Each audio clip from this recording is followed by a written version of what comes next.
Her daughter kicked her out when she found out she'd lost her job, but she had no idea her mother had a secret fortune. Evelyn didn't say a word as she gently closed the small wooden door behind her. The click of the latch echoed like thunder. Her hands trembled around the worn leather handle of her suitcase, not from the cold, but from the weight of heartbreak. Her daughter, Simone, stood in the doorway with crossed arms. Simone's husband, Caleb, lingered behind her, quiet, satisfied, like someone who had finally claimed a long-awaited victory. The home, once full of laughter and painted in warm greens and honey tones, now felt hollow.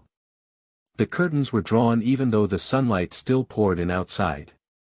"You should have said something, Mom," Simone had said. "You've been living here, eating our food, doing nothing all day." Evelyn had blinked slowly. "I've been resting.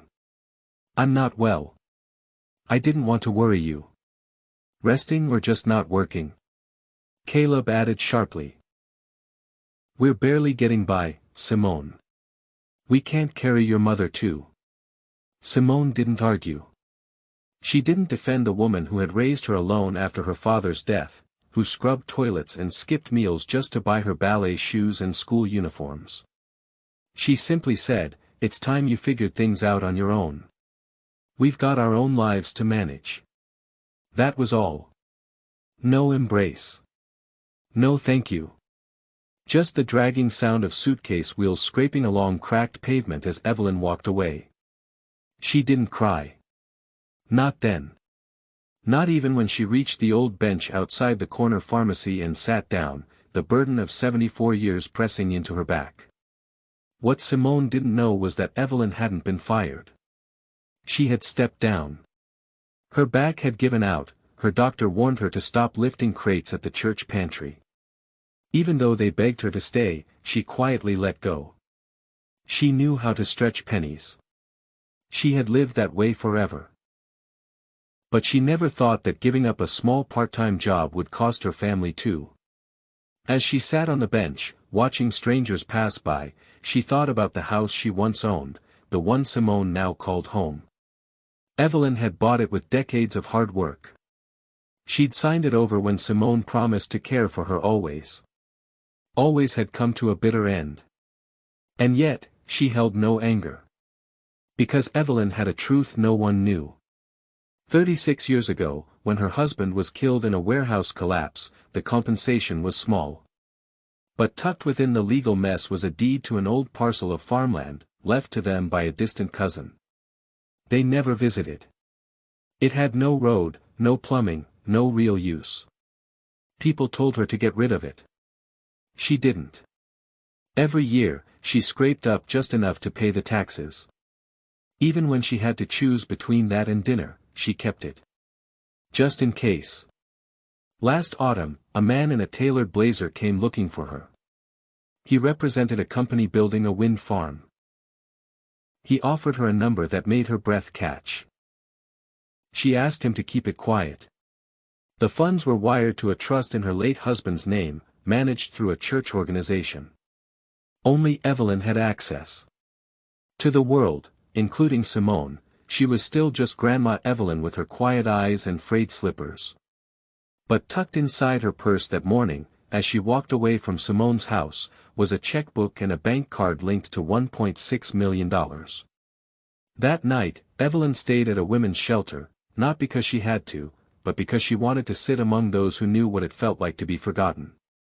She shared her meal. She listened. She offered smiles that others had forgotten how to give. The next morning, she visited a neglected little cottage near the edge of town, roof caving in, weeds swallowing the walkway. She paid cash. 3 weeks later, it was repaired, modestly, under the quiet name of Elm Tree Trust. No one asked who owned it. No one guessed. She moved in with peace in her bones and a vision in her soul. She didn't want vengeance. She wanted to create something that never pushed anyone away. 2 years passed. Simone's life unraveled, but not in the way she had feared for her mother. The home Evelyn had once paid off went into foreclosure. Simone tried remote jobs, food delivery gigs, and online shortcuts. Nothing held. Debt mounted, her marriage with Caleb crumbled, and he left, taking their daughter and son with him. That winter, Simone found herself on a fold-out cot in a friend's garage, flipping through free library flyers. One caught her eye. The heading read, "Evelyn's Place, Meals, Shelter, and Support for Families in Crisis." Her fingers trembled. Evelyn. It couldn't be. Yet something stirred in her, a guilt she couldn't shake, a longing she couldn't name. The next morning, she walked across town and found the building. Humble, lovely, new paint, lavender bushes blooming at the entrance, a hand-carved sign overhead. Inside, the air was warm with the scent of fresh bread and stew. Children played softly down the hall. Volunteers moved with grace. And at the front desk, wearing a soft blue sweater, sat a woman Simone hadn't really seen in years. Evelyn looked older, but there was a glow to her. Grounded. Strong. Peaceful. "Mom," Simone whispered. Evelyn looked up, startled for only a moment, then steady. She stood and came around the desk, her eyes never leaving her daughter. Simone lowered her head, voice cracking. "I lost the house. Caleb's gone. The kids are with his mother. I didn't know where else to go." Evelyn said nothing at first. Then, gently, "Come inside, honey. You look tired." They sat at a small table. Simone glanced around, overwhelmed. "This place, it's yours?" Evelyn nodded. "I thought you had nothing when you left." "I had faith," she replied. "And enough." Simone wrapped her fingers around the warm cup Evelyn placed before her. "Why didn't you tell me? About the money? The land?" Evelyn studied her. "Would it have changed how you treated me?" Simone couldn't answer. Evelyn continued, "I needed to know who'd stand by me when I had nothing left to give. That's how I knew who to build for. I wasn't after comfort, I wanted purpose." "I hurt you," Simone said. "I abandoned you." Evelyn reached out and took her daughter's hand. "You got lost for a while. That doesn't mean you can't find your way back." Tears fell. Evelyn didn't ask for them. She just offered grace. In the months that followed, Simone began volunteering at Evelyn's place. She folded laundry, sorted donations, and eventually helped run the children's reading room. More importantly, she rebuilt the bridge between them.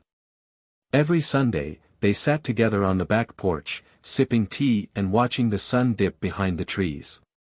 One spring evening, Evelyn handed her a worn envelope.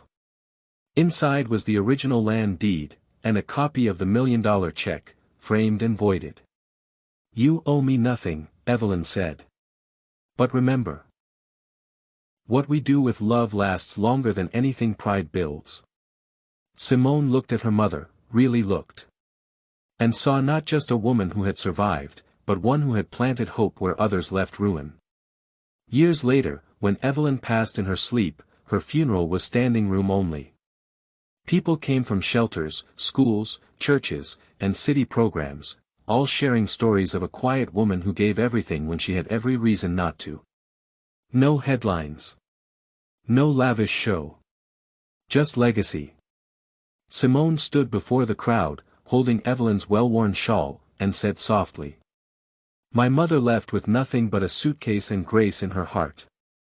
And from that, she built something none of us will ever forget.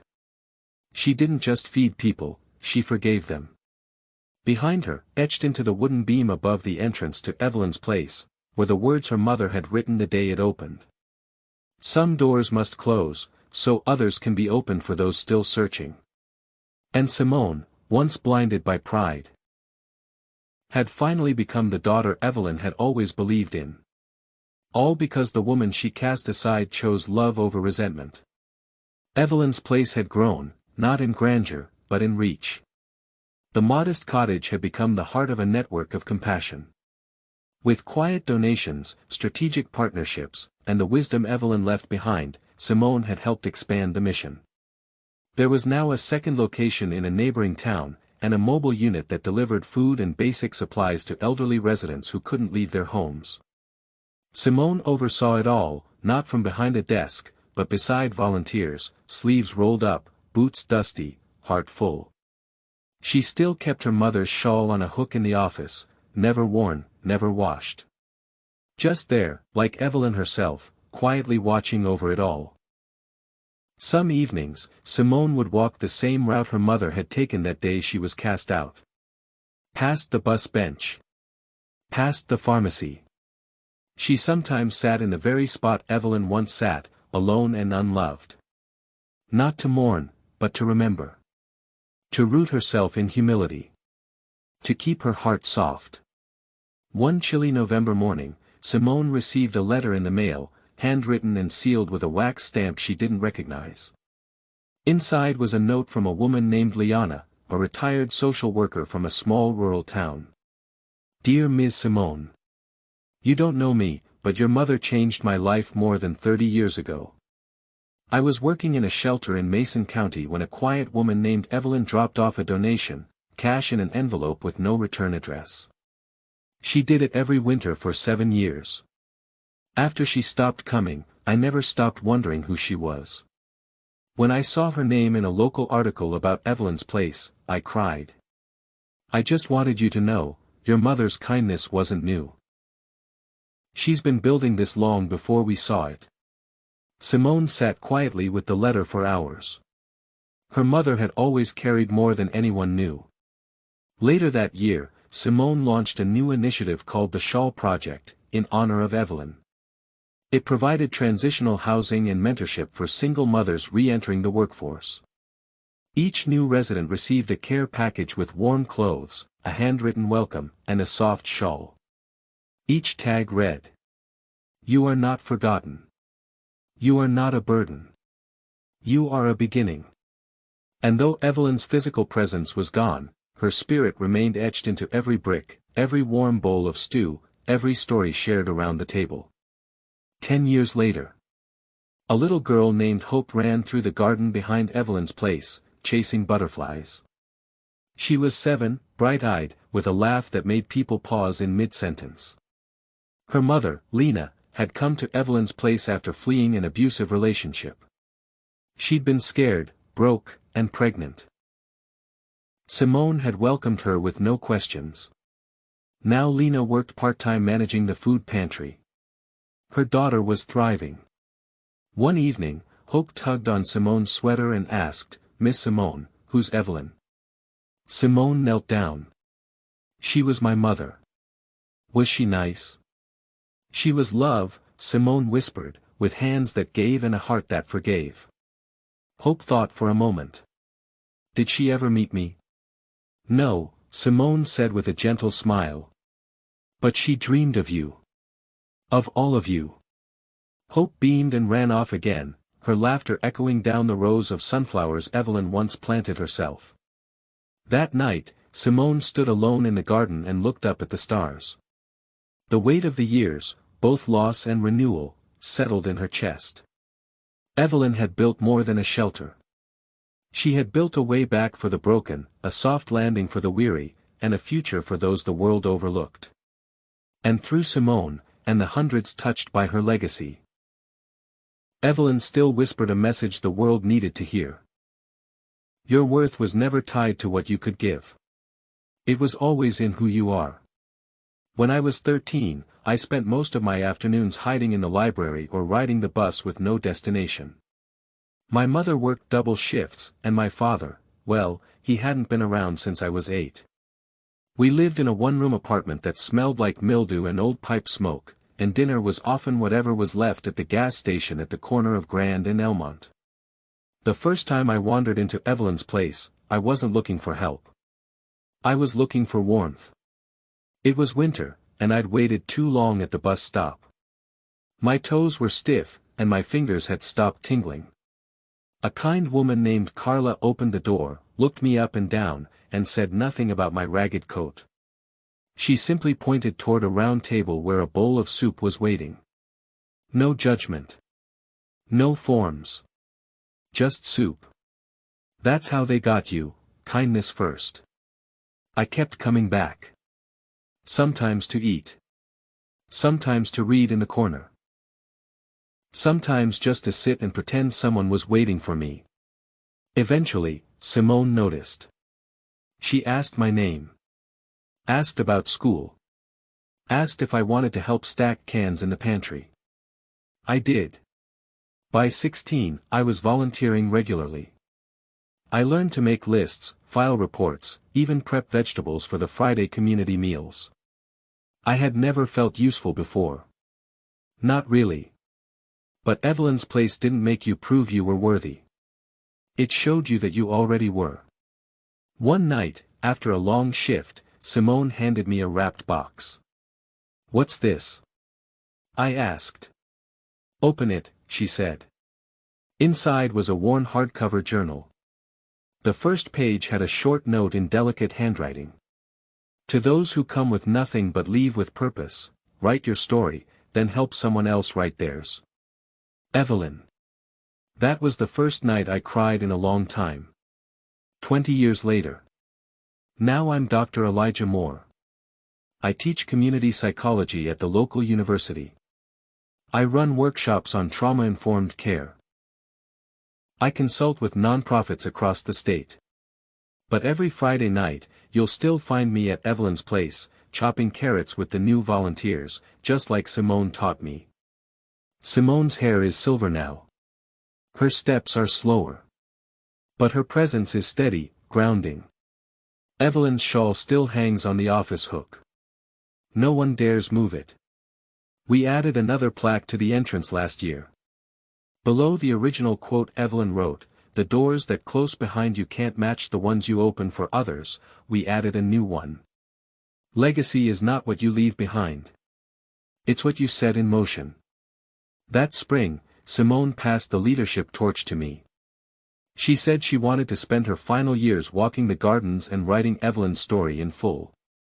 "I've told it in pieces," she said.